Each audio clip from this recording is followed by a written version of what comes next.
Hey everyone, welcome back to Addie P's Real Estate Tea, where today we're going to discuss Section 8 and the potential changes that may be happening to the program. Now, before I get into this video, if you all like what you hear, please hit the thumbs up button. Don't forget to share because sharing is caring. And if you do hang around and decide that you want to see me again, then please subscribe. And if you subscribe, don't forget to hit the bell notification to be notified of future videos on the channel. And you already know, if you follow your girl over on Instagram, don't forget to drop me a heart and show me some love. Now, Section 8, as you all probably have heard from postings and so forth, or whatever news outlets you hear from, is really being looked at. And they are really trying to decide if they are going to overhaul the program, which it's looking like they probably are, with budget cuts and different things like that. Section 8 is definitely not off the chopping block here.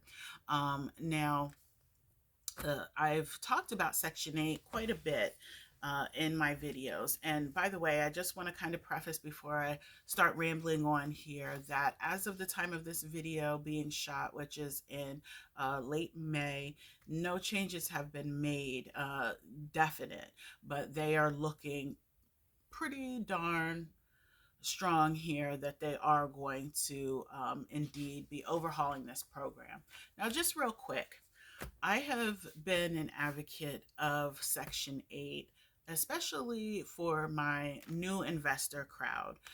When you're first starting off in your investment journey, which can be super scary, becoming a new landlord, you there are no guarantees, period, when you're a landlord. You're dealing with squatters, bad tenants, the whole nine. And I hate to be a negative Nelly about it, but you need something solid. Okay. Especially just branching out on your own for the first time with being a landlord, where with Section 8 that has awarded a lot of folks to really kind of have that dependable rental income. If your rent's $1,000 and Section 8 is paying 900 of that, and your tenant only has to pay $100 of that, that's awesome. You have some solid, dependable income in order to pay that mortgage as a landlord if you have a mortgage on it. If not, that's great, that's golden. But needless to say, my point being is that you have that solid rental income. But that may change soon. Now, one of the changes that they are proposing, and again, these things have not taken place yet, they are just strong possibilities, is that Section 8, the Trump administration, excuse me, is proposing 40% cut from HUD funding to the program. So that significantly reduces benefits that families and individuals that are on Section 8 at this time would receive, depending on the vouchers and so forth and how they're structured.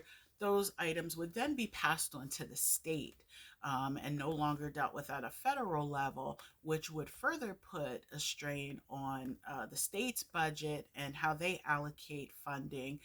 So we may see a significant change in housing and folks being able to even have housing.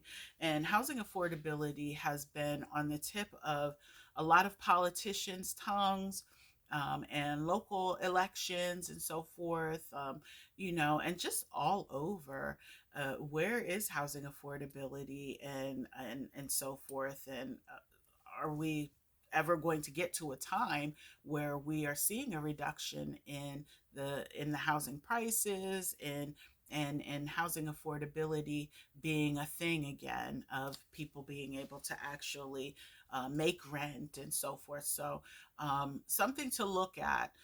And again, if you're branching out into becoming a new landlord, you want to pay attention to this, because if you're one that thinks, hey, I'm going to do Section 8, get Section 8 housing, and have Section 8 tenants and so forth. You need to know how this program is working and where things are going with it. Because if there's changes to it that may not be advantageous to you, and you may have to kind of pivot and think of another investment strategy within your landlord realm of investing. But anyhow, another thing that is changing potentially with this is the proposed 2-year cap. And that would basically mean that a recipient would have a 2-year ironclad housing arrangement. You'd have Section 8 for 2 years. And after that 2-year period of time, then that's it. Um, Hopefully, during that time, it's thought that you would have more income and more ability to be able to afford the rental that you're in, and therefore no longer need to be on Section 8. As it stands now with Section 8, while they do review your income and so forth, it's pretty much a thing that is perpetual. It does not stop at any given point in time. All right. And another thing they're thinking about throwing into the mix is a work requirement for able bodied folks. Folks who are not disabled, who can work, but maybe have low income and qualify for the program. They're talking about a work requirement, and that would have a 2-year cap on the Section 8 housing benefit. So we'll see. And again, just want to say there have been no changes to Section 8 as of this video. However, these are very strong possibilities and things that may be happening.